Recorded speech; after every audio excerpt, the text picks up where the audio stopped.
Komisi Pemilihan Umum masih terus melakukan penghitungan suara rekapitulasi dari para paslon maupun legislatif. Hari ini, KPU baru saja menyelesaikan rekapitulasi untuk suara panitia pemilihan luar negeri Kuala Lumpur, Malaysia. Dari hasil rekapitulasi, pasangan calon nomor urut 2, Prabowo Subianto dan Gibran Rakabuming Raka, unggul dalam perolehan suara PPLN Kuala Lumpur. Pasangan Prabowo Gibran mendapat suara sebanyak 12.357, disusul oleh pasangan Anies Baswedan dan Muhaimin Iskandar dengan perolehan suara sebanyak 4.674 suara dan Ganjar Pranowo dan Mahfud MD sebanyak 1.134 suara. Sejauh ini Komisi Pemilihan Umum sudah menetapkan hasil rekapitulasi suara sebanyak 33 provinsi. 5 provinsi lainnya yang belum dilakukan rekapitulasi oleh KPU yakni Jawa Barat, Papua Barat Daya, Papua Pegunungan, Papua, dan Maluku. Rencananya KPU akan menetapkan hasil rekapitulasi paling lambat Rabu 20 Maret lusa. Lantas, dengan usainya rekapitulasi suara yang dilakukan oleh KPU, bagaimana kubu Prabowo Subianto dan Gibran Rakabuming Raka menyambut kemenangan yang di depan mata? Biasanya, momen apa saja yang terjadi jelang penetapan KPU ini? Akankah kubu Prabowo Gibran akan merangkul kubu Anies Muhaimin serta Ganjar Mahfud? Dari Jakarta, Felicia Amelinda, Trinugroho, TV One mengabarkan. Maksimal memang batas pengumuman secara resmi hasil rekapitulasi pemilu 2024 yang akan dilakukan oleh KPU pada tanggal ataupun juga Rabu 20 Maret 2024. Nah, tapi memang KPU ini mengatakan secepatnya begitu proses penghitungan selesai 38 provinsi, kabarnya bahkan rencana awalnya 18 Maret yaitu hari Senin ini akan diumumkan. Tapi seperti yang sudah sempat saya sampaikan tadi bahwa 33 provinsi saat ini sudah berhasil dilakukan rekapitulasi atau penjumlahan total, tersisa 5 provinsi lagi. Nanti kita akan terus tunggu bagaimana perkembangannya. Nah, perkembangan ini akan dilaporkan oleh rekan kami, Zidane Duhan, yang saat ini berada di KPU. Silakan, Duhan. Ya, Putri dan juga pemirsa, Komisi Pemilihan Umum Republik Indonesia kembali melanjutkan rapat pleno rekapitulasi suara nasional hasil pemilu 2024 yang mana juga sejauh ini sudah ada 33 provinsi yang suaranya berhasil direkapitulasi oleh KPU. Ini tersisa 5 provinsi lagi. Nah, tadi pagi ini sebetulnya pada pukul 10.00 waktu Indonesia bagian Barat ini sudah berlangsung rekapitulasi untuk suara dari luar negeri atau dari PPLN Kuala Lumpur, yang mana ini memang sempat tertunda beberapa waktu yang lalu karena dilaksanakan pemilihan suara ulang.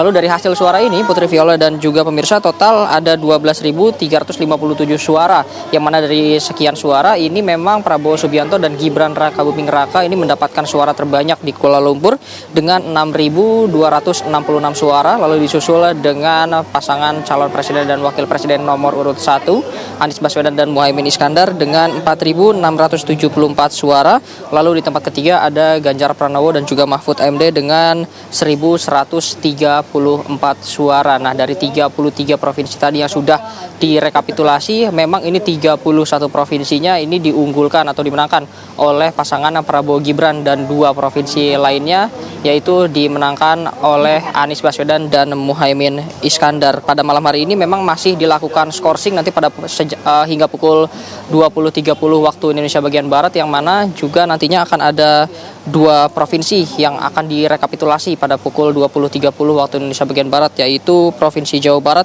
dan juga Papua Barat Daya. Nah, untuk esok hari ini dikarenakan juga memang tersisa 5 provinsi, maka besok akan dilakukan rekapitulasi untuk 3 provinsi, yaitu Maluku, Papua, dan Papua Pegunungan, yang nantinya akan dilanjutkan pada tanggal 19 Maret 2023. Kami masih akan terus memantau, Putri Viola dan juga pemirsa, bagaimana nanti berjalannya proses rekapitulasi untuk Provinsi Jawa Barat dan Papua Barat Daya. Untuk sementara itu informasi yang dapat kami sampaikan, saya kembalikan ke studio.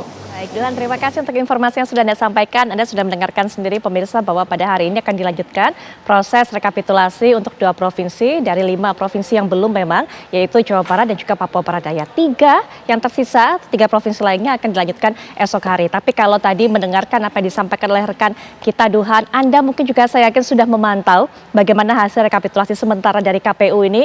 Anda tahu bahwa yang di samping saya atau narasumber di samping saya ini senyumnya begitu lebar melihat hasilnya walaupun belum diumumkan secara resmi. Bang Habibur Rahman, Ya, Assalamualaikum warahmatullahi wabarakatuh. Alhamdulillah. Malam, Bang Habib. Assalamualaikum warahmatullahi wabarakatuh. Waalaikumsalam. Dari 33 provinsi tadi 31 pemenangnya adalah pasangan 02, Pak Prabowo dan juga Mas Gibran, Bang Habib. Ya alhamdulillah ya Putri, ini kemenangan yang teramat telak ya. Jika dibandingkan 2019 itu Pak Jokowi mengalahkan Pak Prabowo tapi kalah di 13 provinsi. Ya.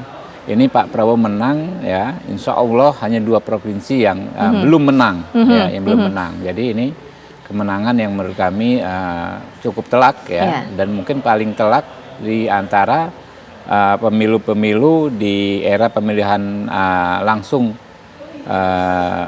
di era reformasi ini. Coba cek ya. Baik. Menurut saya ini yang paling telak. Yang paling telak, ya. keunggulannya. Ya, artinya juga pede bahwa 5 provinsi yang tersisa ini juga 02 yang jadi pemenang. Ya, kan kita ini kan rekapitulasi berjenjang. Betul. Sebetulnya sejak rekapitulasi di tingkatan kecamatan, kita sudah monitor bahwa memang benar apa yang disimpulkan oleh quick count, itu kita menang di 38% dan hanya belum menang di 2 provinsi.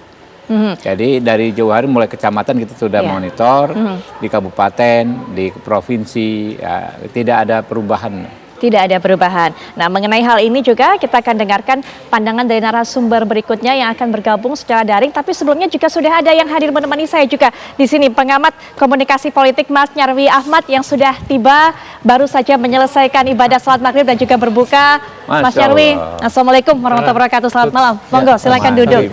Baik, sebelum Mas Nyarwi nanti juga berikan pendapatnya, saya akan perkenalkan untuk narasumber yang bergabung dalam perbincangan ini secara daring, yaitu ada mantan komisioner KPU, ada Pak Ilham Saputra. Assalamualaikum warahmatullahi wabarakatuh. Selamat malam, Pak Ilham. Untuk hilirisasi, yang pertama adalah Pak Ilham, bisa mendengar suara kami? Kami masih belum bisa mendengar suara Pak Ilham.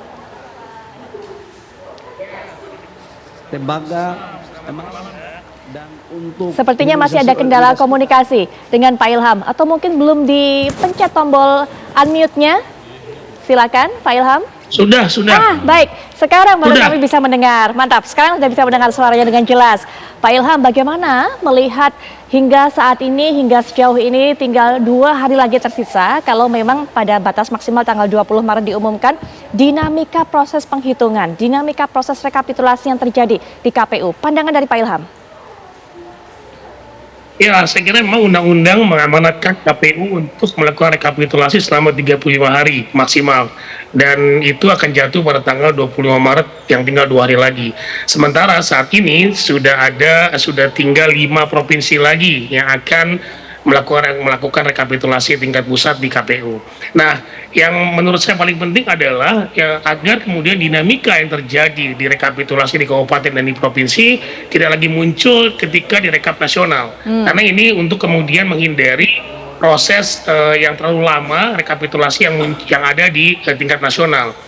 Kalaupun ingin dibahas adalah bagaimana kemudian persoalan-persoalan, problema-problema dan dinamika-dinamika yang muncul yang berkaitan dengan proses rekapitulasi untuk DPR RI, DPD RI, dan juga untuk Presiden. Nah, jadi itu yang harus ditegaskan dari awal agar kemudian tidak terlalu lebar atau panjang lebar dan tidak kemana-mana proses rekapitulasinya. Dan juga yang perlu saya garis bawahi juga, ini nanti akan direkap terakhir adalah saat pertama Jawa Barat, kemudian sisanya adalah Papua Tengah, Papua Selatan, Papua dan beberapa Papua lain. Nah, Papua ini biasanya punya dinamika sendiri. Nah, saya khawatir juga nanti kalau kemudian dinamika ini muncul di rekapitulasi nasional, sementara waktu rekap tinggal 2 hari. Nah, ini yang agak berbahaya menurut saya, karena rekapitulasi itu akan harus selesai pada pukul 23.59 pada tanggal 20 Maret yang akan datang. Baik, Pak Ilham, dari pengalaman terutama daerah-daerah yang disampaikan Pak Ilham tadi, apa dinamika yang kemungkinan terjadi? Apalagi ini di menjelang detik-detik ataupun juga bukan detik-detik tepatnya, tapi harinya juga sudah semakin mepet dengan hari maksimal untuk pengumuman.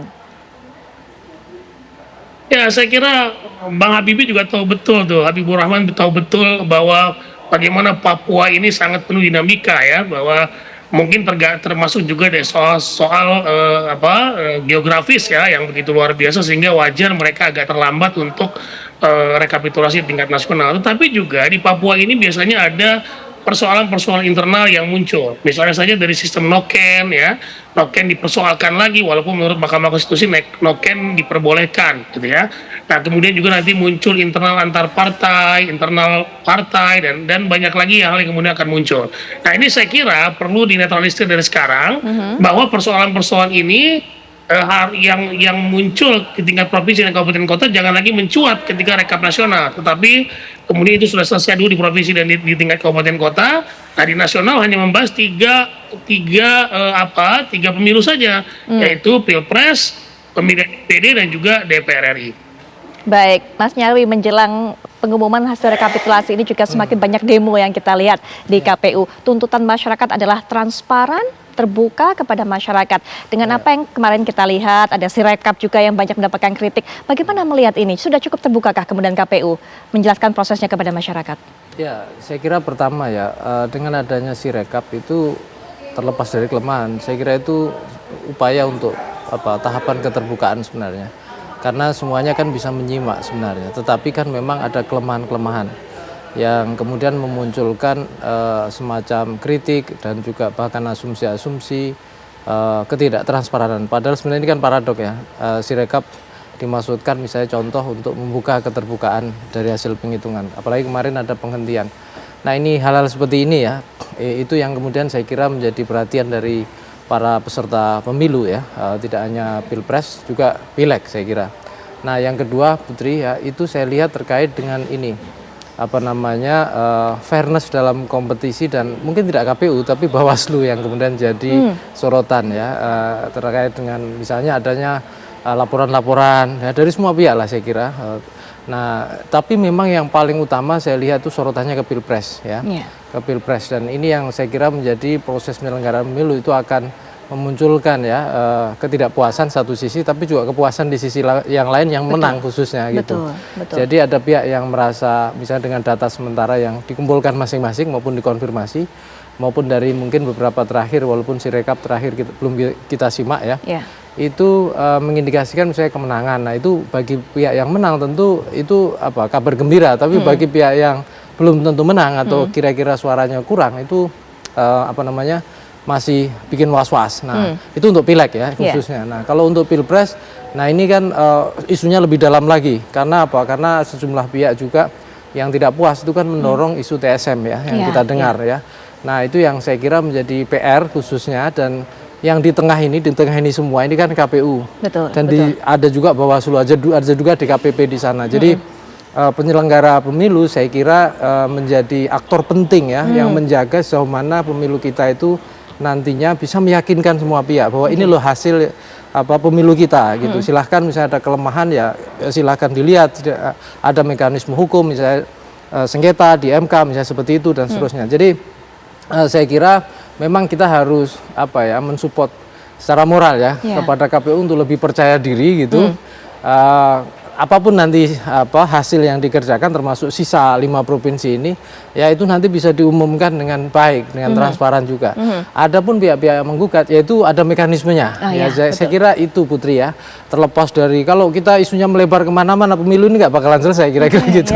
Jadi kita tetap harus saya kira ada pembelajaran ya, kalau misalnya ada kelemahan ya itu saya kira wajar dan kita perlu terbuka untuk mengkritisi itu. Tapi tetap saja pemilu ada tahapannya dan kita harus mengevaluasi itu secara proporsional kira-kira itu. Setelah jeda juga Bang Habibur Rahman akan berikan pandangannya, termasuk nanti insya Allah juga Pak Idham Holik selaku Komisioner KPU juga akan bergabung dalam perbincangan ini. Setelah jeda kami akan segera kembali saat lagi.